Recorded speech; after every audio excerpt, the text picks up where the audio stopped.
পৃথিবী জুড়ে ছড়িয়ে আছে এমন কিছু প্রাণী যাদের অস্তিত্ব আমাদের বিজ্ঞানের চোখ এড়িয়ে যায়। এরা কি বাস্তব নাকি শুধুই কল্পনা? আজকের ভিডিওতে চলুন জেনে নিন এমন কিছু অলৌকিক ও রহস্যময় প্রাণীর কথা যাদের নিয়ে আজও গবেষণা চলছে। The Mongolian death worm. মঙ্গোলিয়ার গভীর মরুভূমিতে আছে একটি কিংবদন্তি প্রাণী, মঙ্গোলিয়ান ডেথ ওয়ার্ম। লোকে বলে এ এক বিশাল লালচে কৃমি যার শরীর থেকে নাকি বিদ্যুৎ বের হয়। অনেক স্থানীয়রা দাবি করে তারা এটি চোখে দেখেছে, এমনকি কেউ কেউ এর আক্রমণেও প্রাণ হারিয়েছে বলে দাবি করে। বিজ্ঞানীরা এখনো এর কোনো প্রমাণ পায়নি, তবে রহস্য থেকে যাচ্ছে। তা চুপাকাব্রা। লাতিন আমেরিকায় প্রচলিত আছে আরেকটি রহস্যময় প্রাণীর গল্প, চুপাকাব্রা।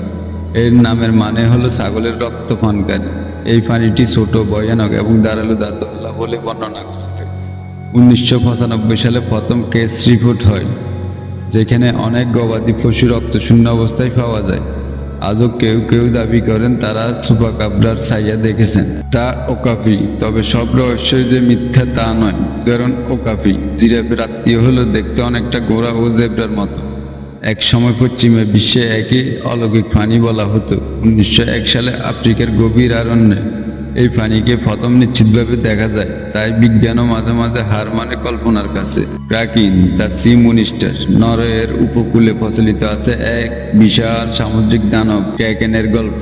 নাবিকেরা বলে এটি বিশাল অষ্টপদীর মতো, গোটা জাহাজ টেনে নিতে পারে সমুদ্রের গভীরে। অনেকেই ভাবে এটা নিছকই গল্প, কিন্তু পরবর্তীতে যখন বিশাল জায়ান্ট স্কুইড আবিষ্কৃত হয় তখন অনেকেই ভাবতে বাধ্য হয় হয়তো কিছু গল্প বাস্তবই হতে পারে। প্রকৃতির গহীনে লুকিয়ে আছে হাজারো অজানা প্রাণী, কিছু আজও অজানা, কিছু ধীরে ধীরে প্রকাশ পাচ্ছে। আপনি কি বিশ্বাস করেন এই অলৌকিক প্রাণীরা সত্যি আছে, নাকি সবই মানুষের কল্পনার ফসল?